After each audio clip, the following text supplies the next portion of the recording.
So over here, it doesn't even fit the screen, unfortunately, but I have the Disney Fairy Tale Designer Collection doll in Alice in Wonderland and also the Queen of Hearts. This is my second time and I felt like I know what I was doing more. Like I said, the first time I stood there literally when the store opened. I didn't know that you sign up for it at 12 p.m. and then they draw your name at 1:10.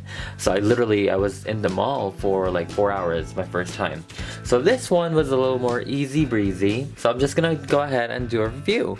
So as you can see, this isn't the box. It's a different box. It's customized to whoever it's in it. You have the Queen of Hearts over here and also Alice. And then towards the back, you have a little summary about the collection, and you know, it's like the heroes and villains and all that. You also have descriptions about the doll itself, so like the fabric, the heart-shaped bodice features a lustrous floral pattern and all that. So these dolls are actually very detailed. They're more detailed than the animated versions of them. So let me go ahead and take this off.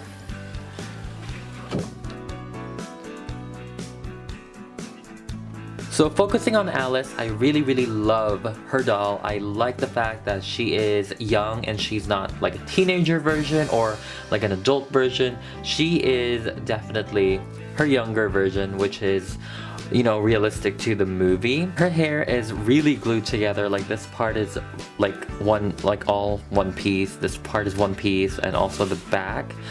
It's literally, you can't take it apart.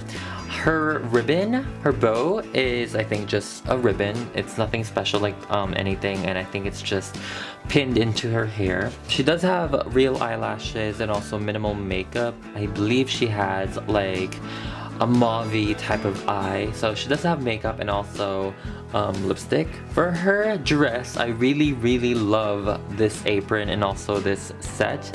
It's very cool. It's so detailed. I actually really like the color. I know it's very different than the original blue and white. This is more of a teal and cream color, or like oyster color. And I really do like that because it does match the flower theme and the vines of the actual dress. The dress and also the apron is sewed together, so you can't really remove it, which is still pretty cool.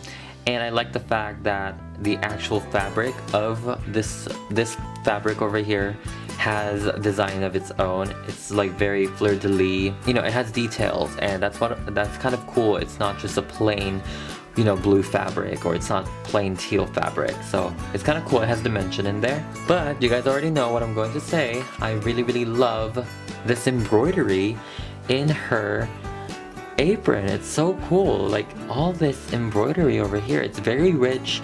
I don't really care for the gems though. I felt like that's very old. It's very old style limited edition dolls. I have no words for it. I like the fact that it screams spring to me.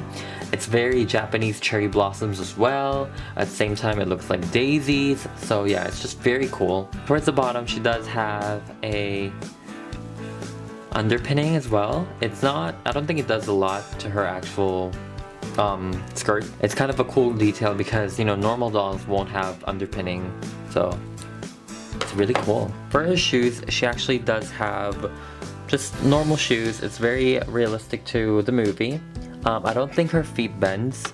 Oops. And I think she has a bend and snap leg, like most of the Disney stores do. Yeah, it's bend and snap. And she does have white socks or stockings, white stockings. So pretty realistic to the movie. So moving on to the Red Queen, I really love this version of Red Queen because, like I said, it's true to the movie. It's not a high fashion version. It's not a fashion doll version.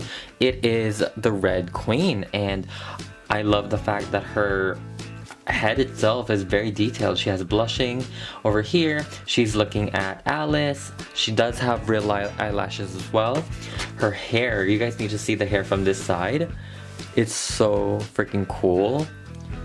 Like this part is very hard as well, and then the crown is just amazing. I wish the crown was thinner. It looks very thick. Her hairstyle is very appropriate for the movie. I really do love this collar over here, this almost like Elizabethan collar over here. Like, you don't see that in normal dolls, and it's really cool. I like the gold lace crocheted detailing.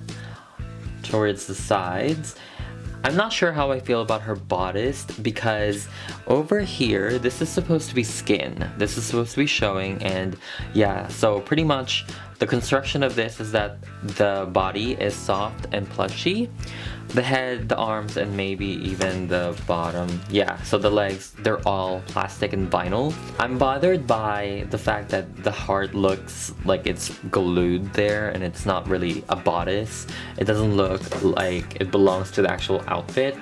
Like, I wish it was more form-fitting like this. See, like that?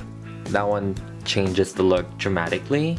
But yeah, that's the only thing I'm really bothered about, is that, you know, the torso is so, it doesn't have a shape, and you know, she usually does have a shape. But on the good part, I really love the detail and this dress. It's so detailed and it's so cool.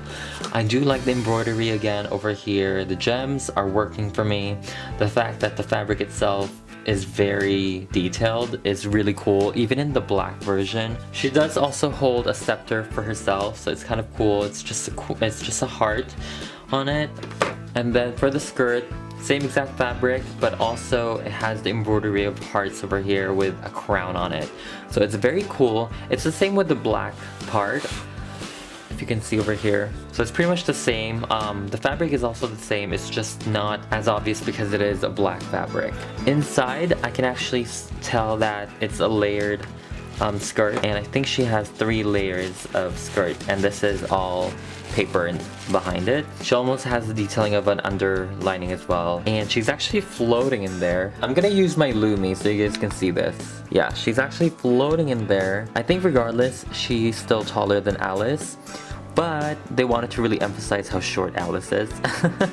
And her shoes are molded in, so you can't really change them, and they're just red pumps. I really like this scene because their eyes are actually looking at each other, and the expression is pretty realistic to what really happened. This scene is supposed to replicate Alice giving the Red Queen a curtsy and the Red Queen just tapping Alice. It's supposed to be on her forehead, but I guess on her shoulders.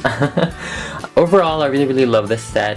It's very cool, and I'm so excited that I added it in my collection. I got something that's so limited because, like I said, you will never see a child Alice a lot of times, and also a realistic Red Queen. Overall, I give this doll a 10 out of 10. It's very cool to have it in the collection. I know there were minor details that I just, you know, looked at, but that's also because I do have to keep in mind that this is a limited edition. You want it to be perfect. You want it to be cool and ready to display.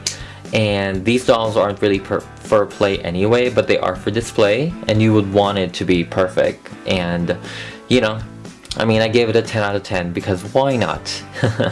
Let me know what you guys think of this set down below, and let me know if you guys like it or if you don't like it.